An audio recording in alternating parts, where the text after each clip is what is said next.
my fellow Downies. I am LexiCat, and if you're watching this, it means Ashes of Creation is dead, your guild is now homeless, and your Discord is probably in full cope mode. Because you did not quit Ashes. Ashes quit you. I like to say that you don't quit Archeage, you just take a break long enough for every other game to disappoint you, then you end up coming back. So you were probably wondering why Archeage Classic instead of Rage. I won't go into every single reason as to why, but I'll list the biggest ones for me, and why I came back to Classic. A good comparison is like comparing Classic WoW to Retail WoW, and how they're basically two different games. For context, I came back to the game a week ago. I did not have any gear on my account and my character was basically naked. I still was able to use the gear and mechanics to hit 5.4k gear score in a week.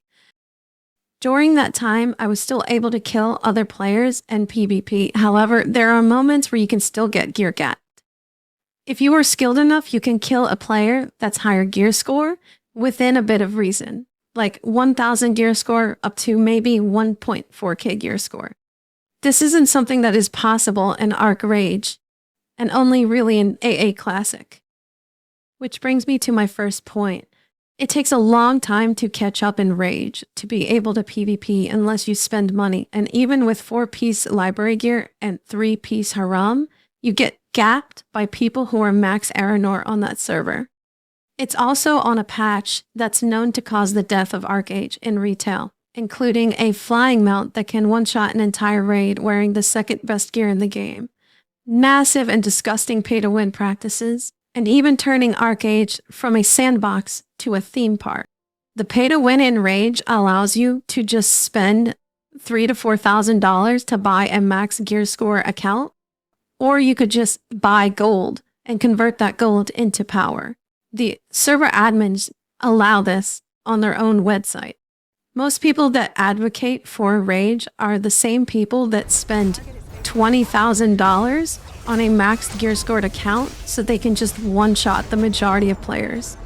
If you pay to win in Classic, you are guaranteed to be banned in a week. However, all the pros and cons can be its own video, so let's get straight into the point and join me for one last ride.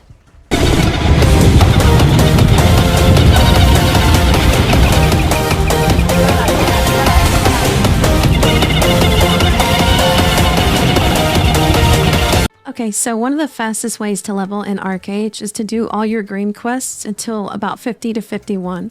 Once you run out of green quests, at level 50, you will get something appearing in your inventory called a catch-up crate. Open it and it will contain Hellkist gear for you. And for armor, you will have Soul Forged gear you can open and equip. Make sure you select the weapons or stats best suited for your class. Don't be a Downy and mix and match stats. On screen are the primary stats and secondary stats for your class. As you use your honor and vocation pots, you want to make sure you do not spend it right away. You want to spend it on ancestral warrior medals.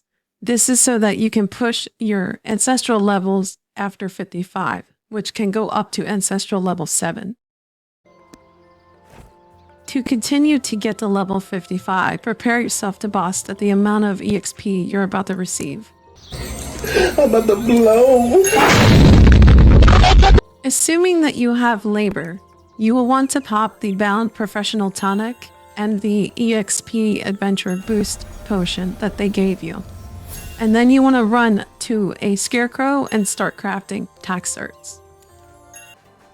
If you don't have the labor or ran out and want to keep progressing and leveling, what you can do is you can head over to Aegis Island and start killing the mobs for some nice EXP. They also drop ancestral coin purses and crates, which are good gold. If you find yourself getting ganked and pushed out of your farming spot in Aegis, alternatively, you can also go to another spot called Whalesong Harbor.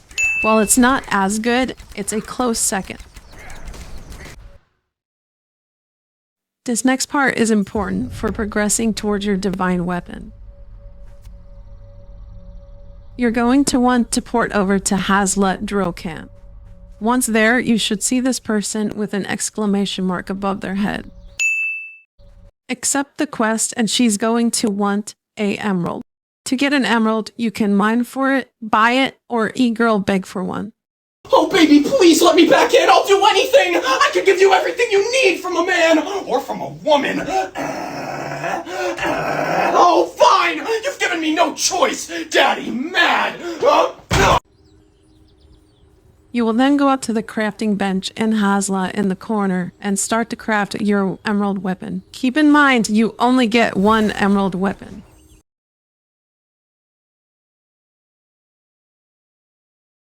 To get your weapon to divine, you need to farm faded tokens and craft the faded Haslet weapons at the same bench. You then feed the weapons into your emerald weapon, giving it EXP and progressing it to celestial and divine.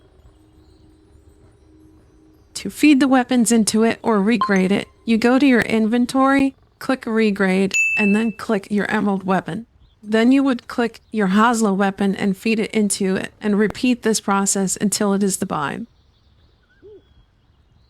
You can get the tokens by farming mobs in either Carcass or Hasla at these locations.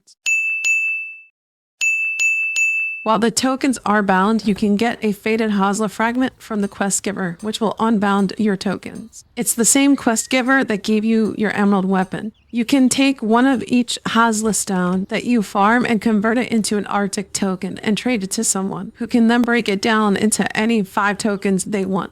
So if you get your divine weapon, you can help your guildmates and friends progress by farming with them or for them. This goes faster as a guild and is done in PvP zones, so obviously expect a lot of PvP. This kind of goes into my next point, that this is a very guild-oriented game. Guilds are very important in this game and are fundamental in terms of progressing. We'll go into more about that later. However, once you're in a guild and you have prestige from doing your missions, you will want to buy a blank territory work permit so that you can start doing the Lord Coin daily. You will then go into a castle territory and use the permit near someone that looks like this. Castles are located in Aurora. You can click on the zone and then click, for example, Nui Mari to see if a castle is located there. You can tell based off the circle or the bubble that is here. I'm going to wrap up the video here. My next video will be more in depth on guilds and how important they are, as well as farming Mist Song for your gear. One important thing you want to do is hit escape, go to options, and make sure you have DirectX 9 selected and multi-thread rendering disabled. This will cause your game to crash and close less. This is unfortunately a bug with the game itself. Fucking it, man.